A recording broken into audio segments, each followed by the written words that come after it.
Hey! Bienvenue sur ma chaîne YouTube!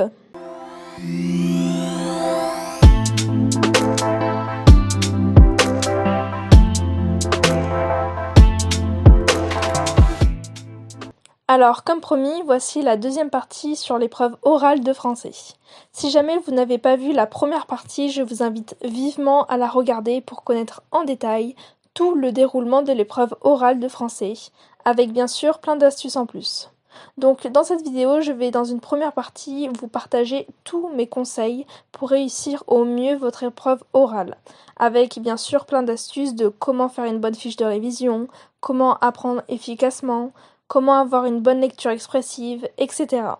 Et dans une deuxième partie, vous allez écouter quelques témoignages pour avoir différents ressentis et points de vue sur cette épreuve.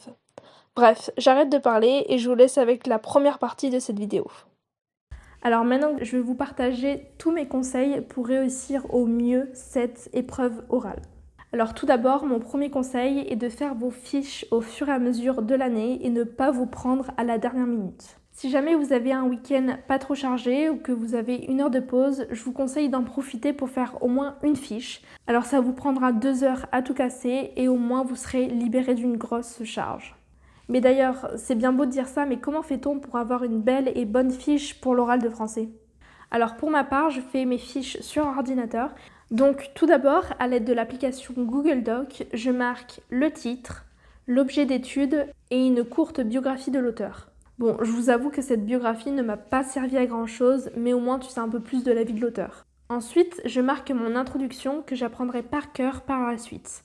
Alors sur celle-ci, je mets une accroche, les caractéristiques du texte, la problématique et le plan. D'ailleurs, n'hésitez pas à mettre en rouge les mots importants, de faire des tirets, etc. pour que ça soit le plus clair possible. Ensuite, je marque les notes pour le grand 1, le grand 2 et le grand 3. Alors, comme vous le remarquez, il y a beaucoup de couleurs car tout simplement pour chaque grande partie, je marque en bleu la citation, en vert le procédé et en noir l'interprétation. Cette technique me permet d'apprendre plus facilement car dans ma tête, je visualise mieux. Et enfin, à la fin de ma fiche, je marque ma conclusion que j'apprendrai aussi par cœur. Nous allons passer ensuite au deuxième conseil. Alors c'est pas trop un conseil parce que je vais plutôt vous partager ma méthode de comment apprendre efficacement une fiche.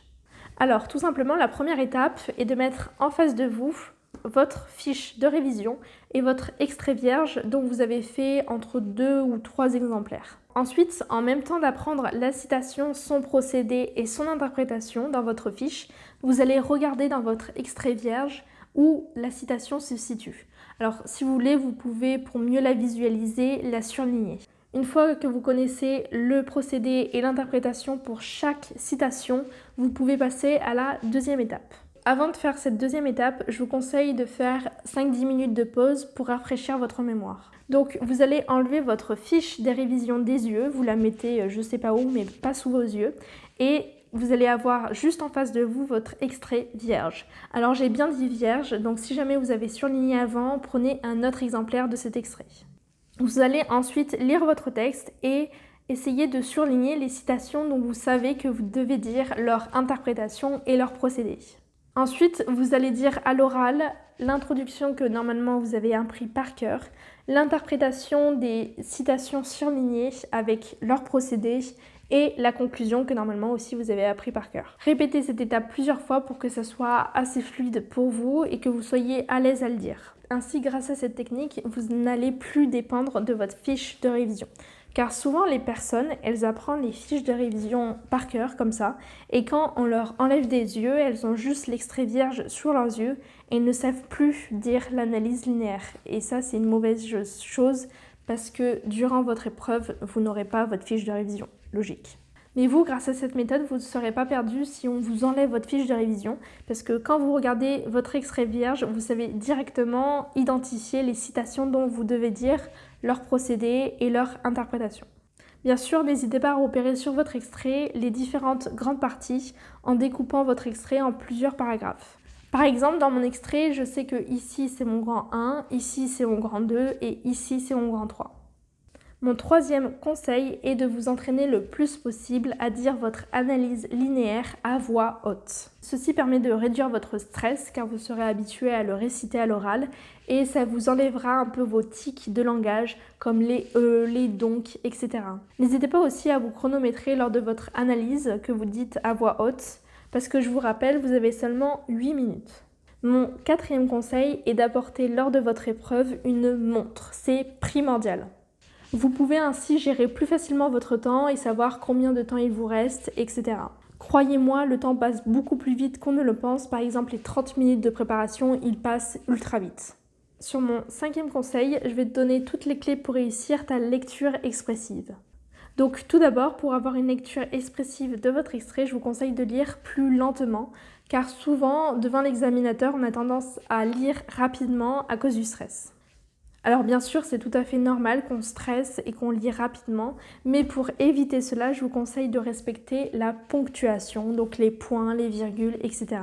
Ainsi, l'examinateur sera beaucoup plus captivé par ce que tu lis. Alors t'en fais pas, ne te préoccupe pas trop du temps que tu prends pour lire ton extrait, parce que l'examinateur t'arrêtera si jamais tu prends trop de temps et va te dire de faire ton analyse. Donc avant de lire ton extrait, je te conseille de souffler un bon coup. Et ensuite, tu commences à le lire et tu fais comme si tu lisais cet extrait à un enfant dont tu essayes de captiver son attention. Ensuite, mon deuxième conseil pour avoir une bonne lecture expressive, c'est de mettre des accents sur des mots-clés et de ne pas lire ton texte d'une voix monotone. Parce que si vous faites ça, votre examinateur sera ennuyé et va vous mettre une mauvaise note. En effet, dans un texte, tous les mots n'ont pas la même importance et certains mots sont beaucoup plus importants que les autres, dont il faudra souligner à l'oral. Alors pour t'entraîner, je te conseille de surligner sur ton extrait vierge tous les mots qui te paraissent importants. Mon dernier et troisième conseil pour avoir une bonne lecture expressive est de regarder régulièrement l'examinateur. En effet, celui-ci va noter ta capacité à adresser ta lecture devant un public, donc évite de lire sans lever les yeux de ta feuille. En résumé, durant ta lecture, tu dois imaginer que tu lis ton extrait devant un enfant et pour pas perdre son attention, tu dois lire plus lentement en respectant la ponctuation. Tu dois accentuer sur les mots-clés, le regarder, articuler et bien sûr parler assez fort pour qu'il t'entende. Mon sixième et dernier conseil est que cette image de l'enfant, tu peux aussi l'utiliser pour ton analyse linéaire. Essaye de te dire que pendant que tu fais ton analyse, tu dois être le plus compréhensible possible pour que l'enfant, donc ici l'examinateur, ne décroche pas et soit le plus attentif possible. Donc au lieu de dire des citations avec des interprétations toutes différentes, je te conseille de dire une grande idée, donc ça va être ton grand 1, et dans cette idée, tu vas la justifier par plusieurs citations que tu vas interpréter et dire les procédés. Bien sûr, tes grandes idées doivent répondre à la problématique.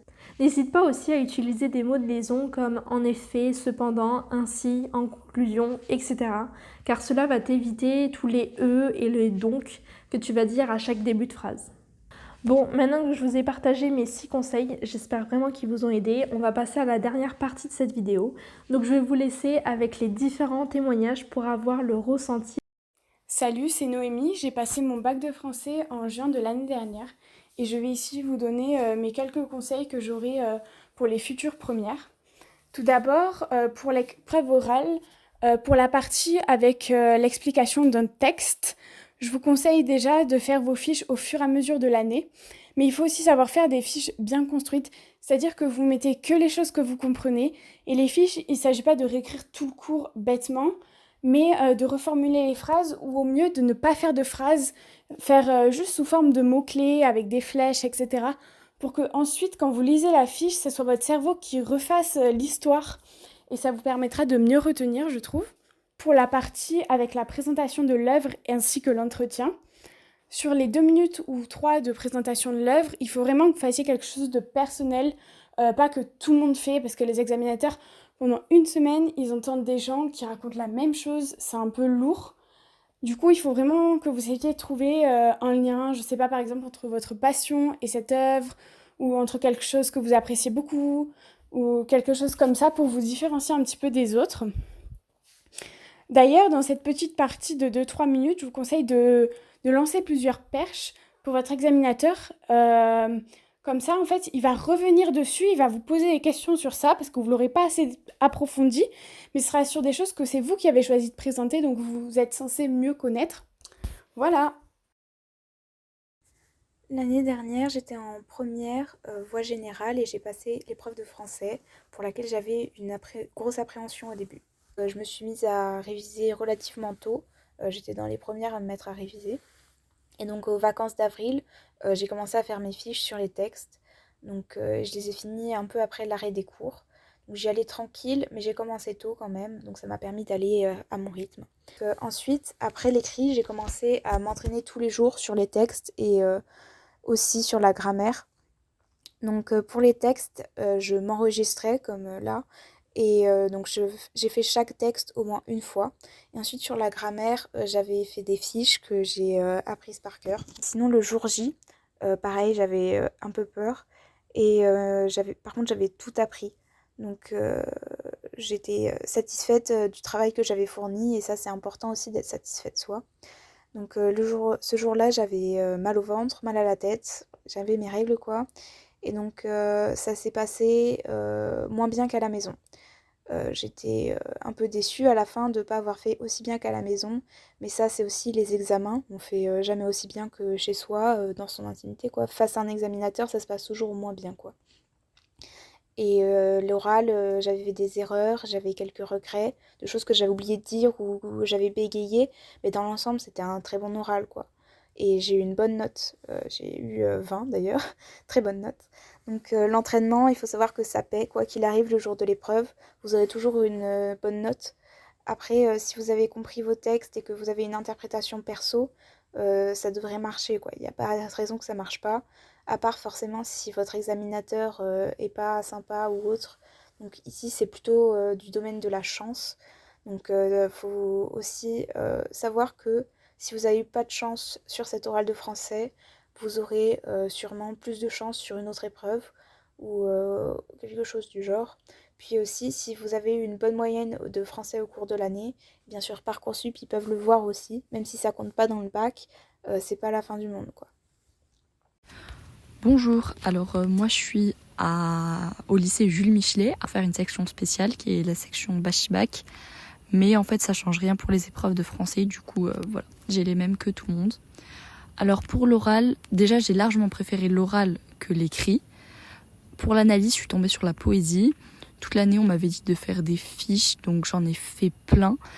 Mais en fait, j'ai complètement oublié le côté pratique, donc j'ai dû tout refaire parce qu'elles étaient super mal faites. J'aurais vraiment aimé qu'on me dise de m'entraîner directement à l'oral avec des fiches pratiques qui fonctionnent bien. Pour la défense d'œuvre, j'ai choisi le discours de la servitude volontaire de Étienne de la Boétie.